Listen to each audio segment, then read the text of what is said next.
The views expressed are solely those of the speaker and not necessarily those of Paltalk.com, AVM software, or its advertisers.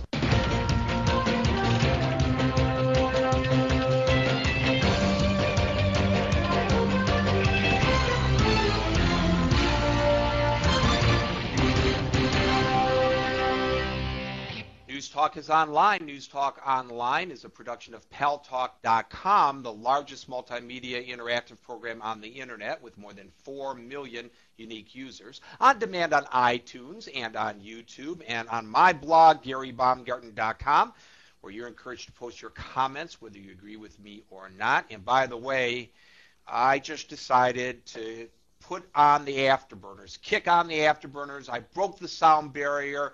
I wrote a bunch of articles there today on a whole host of different topics. And I'm going to try to do that more and more as I have the energy to do it. And today, for some reason, I got up and I had a burst of energy. I don't know what it was that kicked me off today, but from the moment I jumped out of bed today, I had a lot of energy. And boy, if I could keep this up, I'm just going to be zinging along on that blog. And I want you guys to comment. And you don't have to agree with me. I just want to try to stimulate discourse. And sometimes some of what we talk about on the blog ends up over here. And after the show, what ends up over here, what starts over here, ends up on the blog. And it's all good. So that's where you need to go after the show, GaryBaumgarten.com. And thanks to our good friends at CRN Digital Talk Radio, we're syndicated to an additional 12 million households. I am your host, Gary Baumgarten. Welcome to the show. Today I want to talk about what the president is up to. And as you know, I have been generally supportive of his fiscal overtures.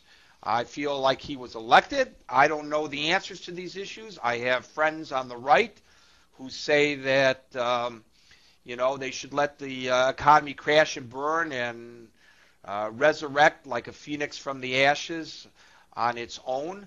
I have friends on the left who say that the stimulus package doesn't go nearly far enough, but I say I don't know.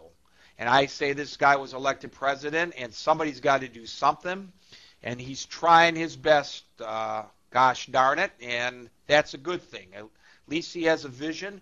There is a degree of transparency in government that we haven't seen in many a day, many a year, and that's refreshing as well.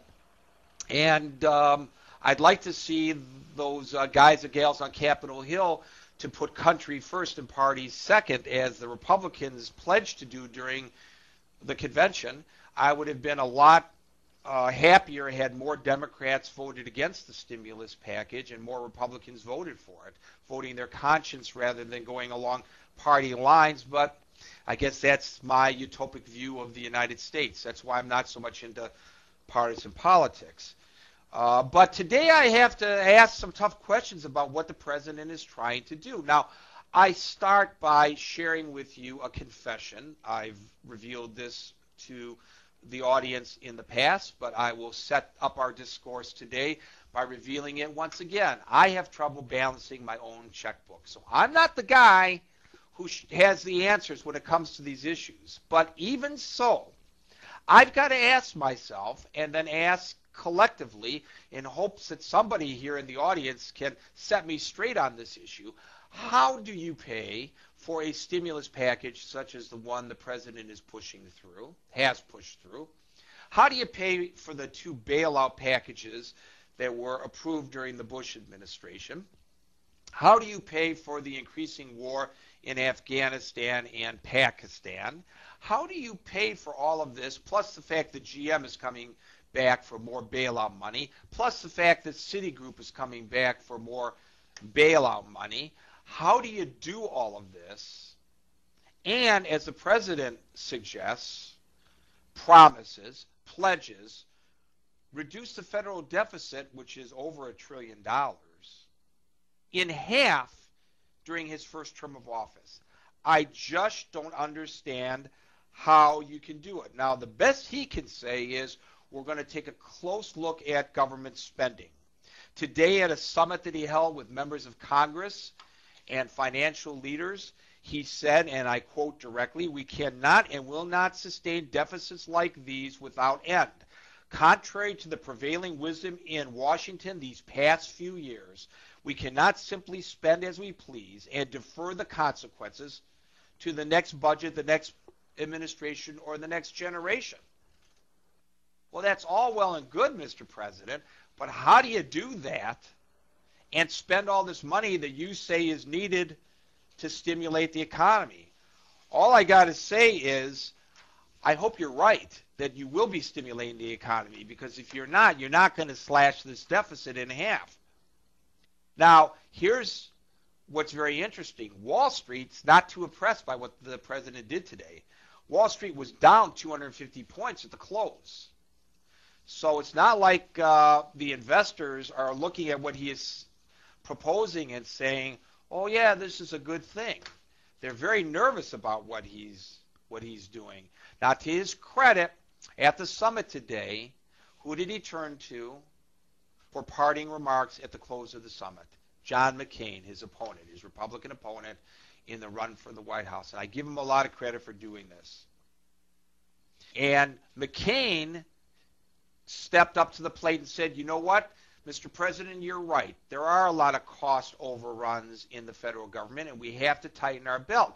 And where does he go? To the Pentagon, where he points out that there are a lot of problems with the Pentagon budget, including, by the way, a new presidential helicopter.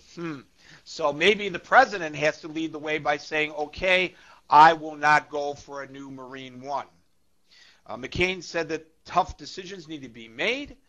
And how do you do all this and pay for the wars in Afghanistan and Iraq? Exactly my point, Senator McCain. Now, let me just throw in a couple other news items, before we open it up to you to hear what you have to say.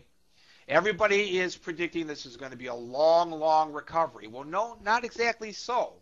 Today, the National Association for Business Economics said that the recession will end in the second half of 2009, and there will be substantial growth in the economy next year. They say things will get worse before they get better, but they believe that overall we will have, as a result of increasing declines in 2009 and then a recovery near the end of 2009, a decline of 0.9%, which isn't really so horrific.